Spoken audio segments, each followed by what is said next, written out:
वाले।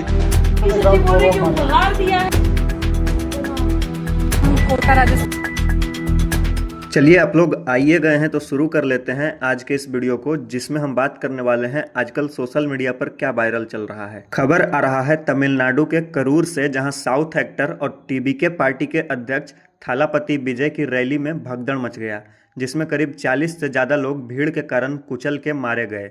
मरने वालों में 8 बच्चे और 16 औरतें शामिल थीं, जिसको थालापति विजय अपना फैंस कहते थे। पुलिस का कहना है कि रैली का जो जगह था उसमें बस 10,000 लोग का क्षमता था, लेकिन विजय इतने बड़े एक्टर हैं जिस कारण उनकी रैली में 25,000 से 30,000 लोग जमा हो गए और यह हादसा हुआ। तमिलनाडु सरकार ने मरने वालों के परिवार को 10 लाख रुपए देने की घोषणा की है। वहीं देश के प्रधानमंत्री सहित सभी बड़े नेताओं ने इस घटना पर शोक जताया है, लेकिन पता नहीं जनता कब समझेगी कि लोगों का इस तरह से मरना नेताओं के लिए बस एक आंकड़ा होता है। You are just a number. वो ज्यादा से ज्यादा इस बात को 1 दिन 2 दिन तक दिमाग में रखते हैं और कुछ मुआवजा और शोक व्यक्त करके इसको भूल जाते हैं। इसका सबसे बड़ा उदाहरण है बेंगलोर का हादसा, क्योंकि उस हादसे के बाद भी देश में लगातार ऐसी घटनाएं हो रही हैं। अगर नेताओं को वाकई आपकी चिंता होती तो या तो वो बड़ी बड़ी रैलियां करने से बचते या फिर इस तरह का क्राउड मैनेजमेंट करते कि भविष्य में ऐसी घटनाएं दोबारा होने की संभावनाएं होती ही नहीं। आप थालापति विजय को ही देख लीजिए, जहां भीड़ बेहोश हो रही थी और वो अपना भाषण देते जा रहे थे। वो देख रहे थे कि लोग एम्बुलेंस में भर भर के ले जाए जा रहे हैं, लेकिन फिर भी वो अपना भाषण नहीं रोकते हैं। जब स्टेज पर ये न्यूज़ आने लगती है कि लोग मर रहे हैं, तब वो पीछे के रास्ते से निकल जाते हैं अपने घर चेन्नई के लिए, और उनका पीआर टीम मीडिया के सामने आके ये कह देता है कि थालापति विजय इस घटना से सदमे में चले गए हैं, इसलिए उनको तुरंत जाना पड़ा। इसी तरह की एक और खबर निकल कर आ रही है लद्दाख से, जहां कुछ लोग सरकार के खिलाफ प्रोटेस्ट कर रहे थे। लद्दाख को भारतीय संविधान के शेड्यूल 6 में शामिल करने के लिए और लद्दाख को एक प्रॉपर स्टेट का दर्जा दिलवाने के लिए, लेकिन अचानक से पुलिस प्रोटेस्टर पर अंधाधुंध फायरिंग करना शुरू कर देती है, जिसमें कई लोग घायल हो जाते हैं और 4 लोगों की मौत हो जाती है, जिसमें कि एक पूर्व आर्मी के जवान जो कि कारगिल वॉर में लड़े थे, उनकी भी मौत हो जाती है। जवान के मौत पर उनके पिता ये कहते हैं कि मेरा बेटा एक देशभक्त था जो 3 महीने तक कारगिल के युद्ध में पाकिस्तानियों से लड़ा था। जिसको पाकिस्तानी नहीं मार पाए, आज उसको अपने ही देश की सेना ने मार दिया।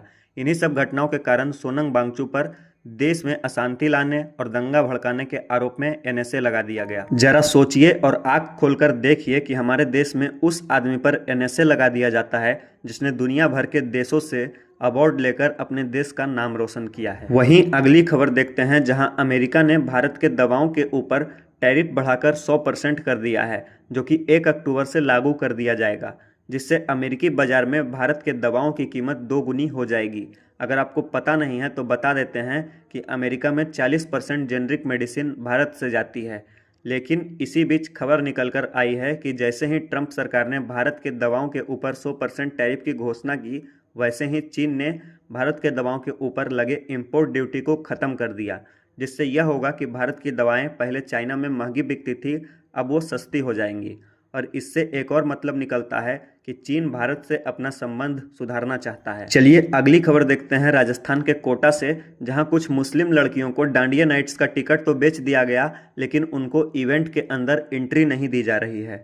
कोटा राजस्थान से हैं और हम यहाँ पर डांडिया के लिए आए थे। ये इन्होंने देखिए यहाँ पे क्या लगा रखा है, बाकी रील भी देख ही रहोगे क्या चल रहा है आजकल, मुस्लिम्स को अलाउ नहीं कर रहे हैं। ठीक है, मैं मालूम नहीं कर रहे थे, देन इन्होंने पास क्यों दिया हमको? हम जब पास खरीदने आए 56।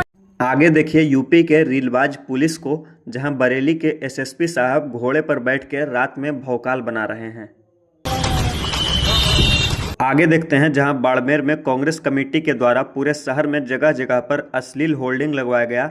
जरा एक बार बैनर को देखिए और पढ़िए जो लिखा हुआ है। लोग इसका जमकर विरोध कर रहे हैं और सोशल मीडिया पर कांग्रेस को ट्रोल कर रहे हैं। अगली खबर उत्तर प्रदेश से है, जहां कुंडा के विधायक राजा भैया की बेटी सरकार पर यह आरोप लगा रही है कि सरकार उनकी मां पर जगह जगह से फर्जी एफआईआर करवा रही है।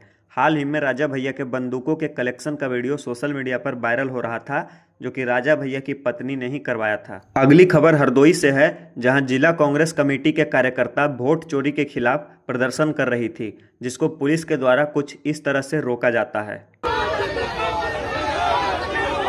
अगली खबर इंदौर से है, जहां 1 हफ्ता पहले कुछ लोग जबरदस्ती धर्म के नाम पर इंदौर के शीतला माता कपड़ा बाजार से 150 से ज़्यादा मुसलमान के दुकान को खाली करवा देते हैं।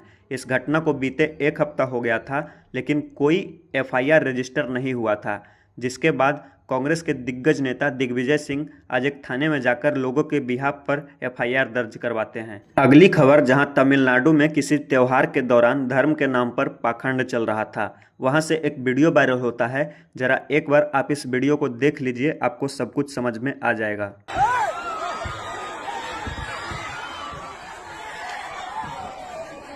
चलिए अगली खबर देखते हैं, जहां एक छोटी जाति से आने वाले प्रिंसिपल साहब ने ऊंची जाति से आने वाले के घर में गिलास से पानी पी लिया। तो गिलास में कैसे पानी पी लिया हमारे? अरे आपने सब किया, हमने पिया। क्यों पी लिया? क्यों पी लिया? आप पूछ के दिए होते, हम नहीं पिए थे। जाओ शहर जाओ, अंग्रेजी प्रधानाध्यापक होइए ना, कलेक्टर होइए ना। हम तो ये नहीं करें, हम कलेक्टर हो गए। नहीं तो जाओ, हटो यहाँ से, हट जाओ। आप हमारी आँख के सामने से हटो ना।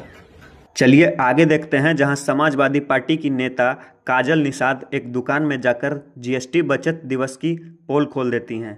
सच्ची बोल रहे कि उपहार दिया है मोदी जी ने हर चीज में आधा रेट, बताइए आधे पे आप नहीं दे रहे हैं ना। सीधा हिसाब है। हमारे रवि किशन जी गणित गया, आपको पता नहीं है? तो रवि किशन जी ने कहा कि 50% हो गया सारी चीजें, तो ये 50% में मिलेगा ना।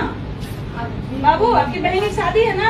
हाँ बाबू बहन की शादी है तो खरीदी करते हैं, तो आप हाफ पे दे देंगे ना 50%। चलिए आगे देखते हैं, जहां प्रधानमंत्री नरेंद्र मोदी बिहार में 75 लाख महिलाओं को 10,000 रुपया सीधे बैंक अकाउंट में दे रहे हैं, वो भी बिजनेस शुरू करने के नाम पर। लेकिन ये बात सब जानते हैं कि वोट खरीदने का इससे अच्छा लीगल तरीका कोई दूसरा नहीं हो सकता है। चलिए आगे देखते हैं, जहां भूटान यूनाइटेड नेशन में सबके सामने ये मांग कर रहा है कि भारत और जापान जैसे देशों को यूनाइटेड नेशन सिक्योरिटी काउंसिल का परमानेंट सदस्य बनाया जाना चाहिए। Expanding both permanent and non-permanent membership. A reformed Security Council must include deserving nations such as India and Japan. वहीं ANI के एक रिपोर्टर पाकिस्तान के प्रधानमंत्री शहबाज शरीफ से आतंकवाद पर कुछ ऐसा सवाल पूछती हैं, जब प्रधानमंत्री शहबाज शरीफ यूएन के ऑफिस से निकल रहे होते हैं। Prime Minister Sharif, when are you going to stop cross-border terrorism? When are you going to stop cross-border terrorism, Pakistan Prime Minister? Cross-border terrorism, we are defeating them. India is defeating you, Pakistan Prime Minister. इस तरह की खबरें media आपको कभी नहीं दिखाएगी, इसलिए channel को सब्सक्राइब कर लीजिए, क्योंकि हम हर रोज ऐसे ही खबरें आपके लिए लाते रहते हैं।